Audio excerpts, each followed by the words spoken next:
बिस्मिल्लाहिर्रहमानिर्रहीम। अस्सलाम वालेकुम। कमर मेकन एक नई वीडियो के साथ आपसे मुखातिब हूँ। इस वक्त सूरत हाल बड़ी दिलचस्प हो गई है। काजी फ़ाइज़ ईसा साहब का प्लान जो है वो सारे का सारा तबाह व बर्बाद होता हुआ नज़र आ रहा है।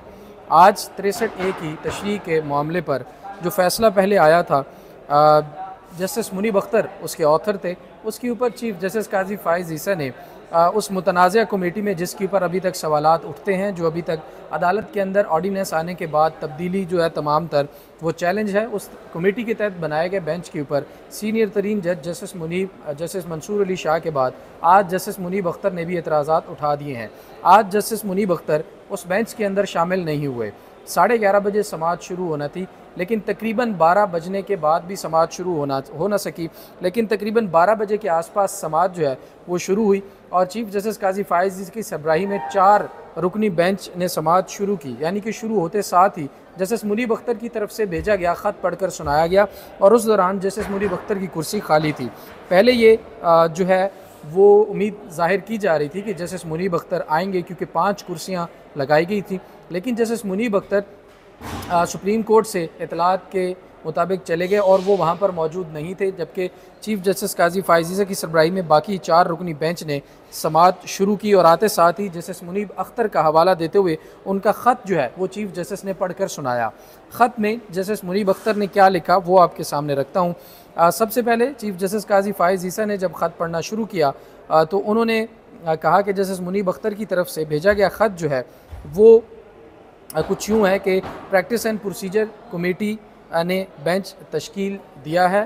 उसके ऊपर तहफ़्फ़ुज़ात का इज़हार करते हुए जस्टिस मुनीब अख्तर ने लिखा कि कमेटी की तश्कील करदा बेंच का हिस्सा नहीं बन सकता, बेंच में बैठने से इनकार नहीं कर रहा, बेंच में शामिल ना होने का गलत मतलब ना लिया जाए, मेरे ख़त को नज़रसानी केस रिकॉर्ड का हिस्सा बनाया जाए।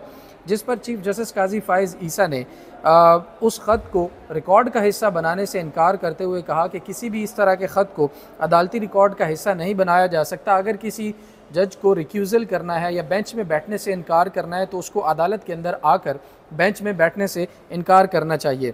इसके बाद मज़ीद चीफ जस्टिस ने कहा कि मुनीब अख्तर बेंच में शामिल अगर वापस शामिल होते हैं या नहीं होते, दोनों सूरतों में केस कल समाअत के लिए दोबारा मुकर्रर किया जाएगा और अगर वो शामिल नहीं होते तो बेंच दोबारा से नया बनाया जाएगा। जस्टिस मुनीब अख्तर उम्मीद है कि दोबारा बेंच में शामिल होंगे। जस्टिस मुनीब अख्तर को कोशिश करेंगे कि मना लें या दोबारा बेंच में शामिल करें। जस्टिस मुनीब अख्तर बेंच में बैठने से मुतल्लिक रजिस्ट्रार सुप्रीम कोर्ट को उन्होंने ख़त लिखा है। चीफ जस्टिस ने मज़ीद कहा कि जस्टिस मुनीब अख्तर ने मुनीब अख्तर बेंच में नहीं है और ये जो 63A की समाअत है वो कल तक मुलतवी की जाती है। अब जस्टिस मुनीब अख्तर जो है वो तहफ़्फ़ुज़ात का इज़हार वाज़े तौर पर कर चुके हैं और उन्हें भी इस 3 रुकनी कमेटी के ऊपर अब शदीद तहफ़्फ़ुज़ात हैं और अब देखना यह है कि कल वो बेंच के अंदर शामिल होते हैं या नहीं होते। अगर वो शामिल होते हैं तो भी एक बहुत बड़ी ख़बर होगी, क्योंकि इस केस ये जो फ़ैसला है पहले वाला वो भी जस्टिस मुनीब अख्तर ने ही लिखा था और अगर वो शामिल नहीं होते तो भी एक बहुत बड़ी ख़बर होगी। और अगर वो शामिल होते हैं और जब बेंच के अंदर बैठने के बाद वो अपने तहफ़्फ़ुज़ात का इज़हार अदालत में बैठकर करते हैं, जैसा कि चीफ जस्टिस काजी फ़ाइज़ ईसा भी पहले जस्टिस उमर अता बंदयाल के दौर में ऐसा कर चुके हैं कि उन्हें जिस बेंच में बैठने से एतराज़ था या जिस बेंच में वो नहीं बैठना चाहते थे तो वो आए थे, वो बैठे और उसके बाद उन्होंने एतराज़ किया, अपना जो लिखा हुआ पूरा जो पॉइंट्स लेकर आए थे वो उन्होंने पढ़े, क्योंकि फिर अदालत के अंदर बोले गए और पढ़े गए पॉइंट्स जो है वो अदालती उस हिस्सा बन जाते हैं रिकॉर्ड का। तो उन्होंने वो फिर अपने तमाम तर जो पॉइंट्स हैं वो पढ़ने के बाद बेंच से उठकर चले गए थे। अब जस्टिस मुनीब अख्तर भी क्या ऐसा करेंगे ये देखना होगा। जस्टिस मुनीब अख्तर के खैर जो इस वक्त तहफ़्फ़ुज़ात हैं वो गैर ज़रूरी नहीं है, वो बहुत अहम तहफ़्फ़ुज़ात हैं और उन्हें 3 रुकनी कमेटी से क्यों निकाला गया इसके ऊपर चीफ जस्टिस काजी फ़ाइज़ ईसा ने एक वज़ाती ख़त भी लिखा था और उसमें उनकी वजूहात भी बताई थी। उन वजूहात के मुताबिक तमाम तर जो पॉइंट्स थे उनमें से सिर्फ़ एक पॉइंट कि वो एड हॉक जजेस के पास अहम तरीन मामलात लगाने पर रजामंद नहीं होते। इसके अलावा जितने भी पॉइंट्स थे वो इररेलेवेंट इस तरह से थे कि उन पॉइंट्स का कमेटी से किसी किस्म का लेना देना नहीं था। वो सारे गिले शिकवे थे कि तब उन्होंने जजेस के साथ रवैया ठीक नहीं रखा, वो 11 बजे तक काम करते हैं और उठ कर चले जाते हैं, इसी किस्म की सारी बातें उस वक्त शामिल थी। लेकिन कमेटी से निकाले जाने की वजूहात चीफ जस्टिस काजी फाइज़ ईसा ने जो बताई उसमें से सिर्फ एक वजह जिसकी रेलेवेंसी बनती है वो ये होती थी कि एड हॉक जजेस के पास अहम तरीन मुकदमात लगाने के लिए जस्टिस मुनीब जो है वो राज़ी नहीं होते थे। इस पर जस्टिस मंसूर अली शाह ने भी अपने तहफ़्फ़ुज़ात का इज़हार कर रखा है और फुल कोर्ट बनाने के जो मुतालबा है वो भी सामने रखा है कि फुल कोर्ट चाहे तो इसको इंतज़ामी बुनियादों पर देखे, चाहे तो इसको जुडिशल साइड पर देखे और वंस एंड फॉर ऑल इस मामले को सेटल करे। अब मामला आता है चीफ जस्टिस काजी फाइज़ ईसा की पसंद नापसंद, और वो कहते हैं कि मीठा मीठा हप हप, कड़वा कड़वा थू थू, यही प्रैक्टिस एंड प्रोसीजर एक्ट था जो कि जब नाफिजुल अमल नहीं हुआ था तो चीफ जस्टिस काजी फाइज़ ईसा बेंचेस में नहीं बैठते थे। अब 63A लगाने के लिए चीफ जस्टिस काजी फाइज़ ईसा ने और कहा यह जा रहा है कि उनके मुशावरत से ये ऑर्डिनेंस लाया गया था और उसके बाद सबसे पहला केस जो फिक्स किया जस्टिस अमीनुद्दीन को अपने साथ शामिल करते हुए वो 63A का था। अब 63A वो केस है जिसमें आप दूसरी पार्टियों से भी अगर वोट ले लेते हैं तो उसके बाद उन अरकान का फ्यूचर क्या होगा वो डिसाइड करता है ये कानून।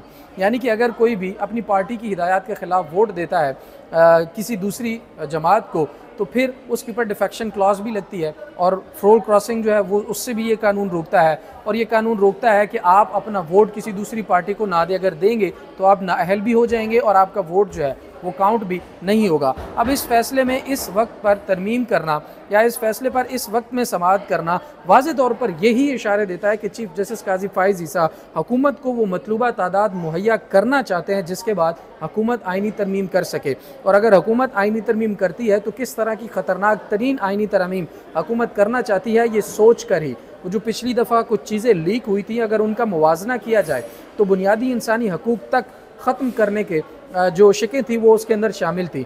मिलिट्री कोर्ट्स को आइनी तहफ़्फ़ुज़ देने के मामलात भी शामिल थे।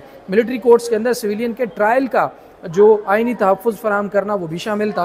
तो ये तमाम तर मालूमात और तमाम तर चीज़ें जो थी पिछली आइनी तरमीम जो पास नहीं हो सकी उसके अंदर ये तमाम चीज़ें भी शामिल थी। अब चीफ जस्टिस काजी फाइज़ ईसा मुमकिन तौर पर उनके ऊपर ये भी इल्ज़ाम लगाया जाता है कि चीफ जस्टिस काजी फाइज़ ईसा मतलूबा नंबर पूरे करने के लिए तमाम तर कोशिशें करेंगे।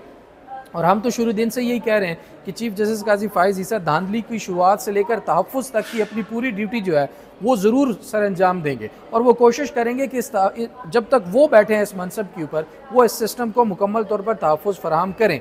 और अब जबकि चीफ जस्टिस काजी फाइज़ ईसा इतने मुतनाज़ हो चुके हैं इस मामले के ऊपर कि वो हर वो केस लगा रहे हैं जिसमें कॉन्फ्लिक्ट ऑफ इंटरेस्ट का मामला आता है, जिसमें यह मामला आता है वाज़े तौर पर नज़र आता है कि काजी फाइज़ ईसा साहब को इस केस का इसके फैसले का फ़ायदा होगा। हुकूमत उसके ऊपर जो मामलात करेगी वो काजी फाइज़ ईसा साहब के हक़ में करेगी, एक्सटेंशन दे सकती है, आइनी अदालत बना सकती है और आइनी अदालत के बाद मुमकिन तौर पर चीफ जस्टिस काजी फाइज़ ईसा को ही चीफ जस्टिस उस आइनी अदालत का लगा सकती है। तो फिर ये सारे मामलात उस कॉन्फ्लिक्ट ऑफ इंटरेस्ट के मामले में आते हैं।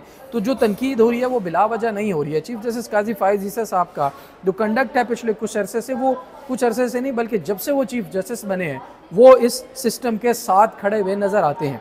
और जो दावे किए जाते हैं कि हमारा चीफ जस्टिस आएगा तो हम ये काम करेंगे, हमारा चीफ जस्टिस आएगा तो फिर ऐसे हालात हो जाएंगे, वो वैसे ही हालात होते हुए नज़र आ रहे हैं। और हमेशा से जब से चीफ जस्टिस साहब काजी फाइज़ ईसा बने हैं हालात जो हैं वो हुकूमत की फेवर में ही जाते हुए नज़र आ रहे हैं। शायद वो PTI के साथ उनका जो पुराना हिसाब था वो अभी तक सेटल नहीं हुआ, या फिर चीफ जस्टिस अपने जो उनका स्टांस हुआ करता था उसको शायद भूल चुके हैं। बहरहाल अब मामलात जो हैं वो काफ़ी दिलचस्प हो गए हैं कि क्या जस्टिस मुनीब अख्तर कल शामिल होंगे या नहीं होंगे।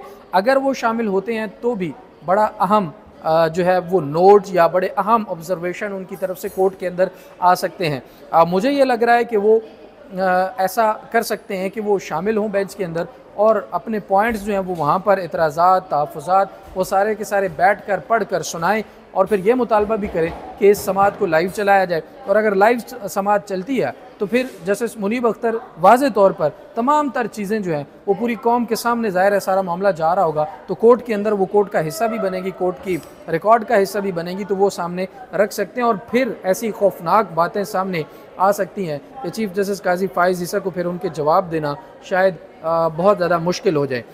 तो इस वक्त सूरत हाल बड़ी दिलचस्प है। अगर मुनीब अख्तर साहब शामिल नहीं होते तो फिर 3 रुकनी कमेटी नया बेंच बनाएगी।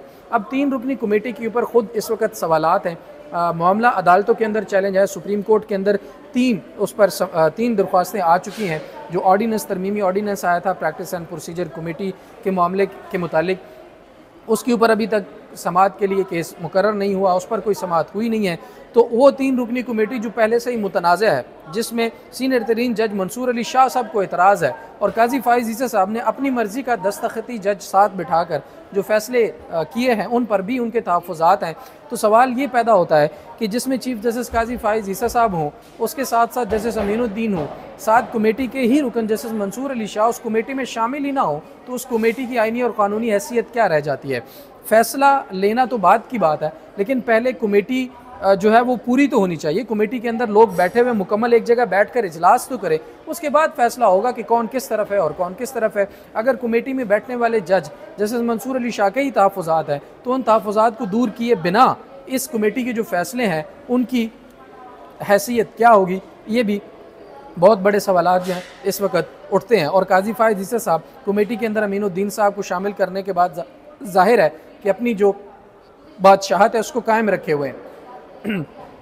मादरत के साथ एक ख़त उन्होंने जस्टिस मंसूर अली शाह को लिखा था, जिसमें उन्होंने वजूहात बयान की और जस्टिस मंसूर अली शाह को वापस कमेटी में शामिल होने की दावत दी थी। उस ख़त के अंदर उन्होंने एक लेटर के अंदर एक जुमला लिखा था कि मुझे यह इख्तियार कानून देता है, आप मुझसे सवाल तो नहीं कर सकते, लेकिन मैंने जो चीज़ की है वो कानून और आइन के दायरे में रहते हुए वाज़े तौर पर यह इख्तियार मुझे है कि मैं तीसरा जज कमेटी के अंदर जो ऐड कर सकता हूँ वो कर सकता हूँ, इस पर आप मुझसे पूछ नहीं सकते। और वो यानी कि उसमें ये कह रहे हैं कि मास्टर ऑफ द रोस्टर मैं हूँ, इस सुप्रीम कोर्ट का बादशाह मैं हूँ और मैं जो फैसला करूँगा वही इम्प्लीमेंट होगा और मुझसे कोई सवाल जो है किसी सूरत कोई भी नहीं कर सकता। हालांकि काजी फ़ाइज़ ईसा साहब बार बार कहते हैं कि मुझसे सवाल करने की सबको इजाज़त है, मुझसे जो मर्ज़ी पूछें, मैं शफाफियत का दाई हूँ, लेकिन अपनी बादशाहत को कायम रखने के लिए वो जो उनका मयार इस वक्त आवाम के सामने आ चुका है वो इंतहाई अफसोसनाक है। और वो मास्टर ऑफ द रोस्टर अब ख़ुद को कहना शुरू हो गया है। वही मास्टर ऑफ द रोस्टर जब कोई और था तो उनके ऊपर बहुत ज़्यादा एतराज़ात उठाते थे कि ये एक शख्स जो है वो बादशाह बनकर बैठा है, लेकिन आज वही सब कुछ काजी फ़ाइज़ ईसा साहब कर रहे हैं या फिर उनसे करवाया जा रहा है और उन्हें समझ नहीं आ रही। अपना और अपने प्यारों का बहुत सारा ख्याल रखिए। इजाज़त दीजिए, अल्लाह निगहबान।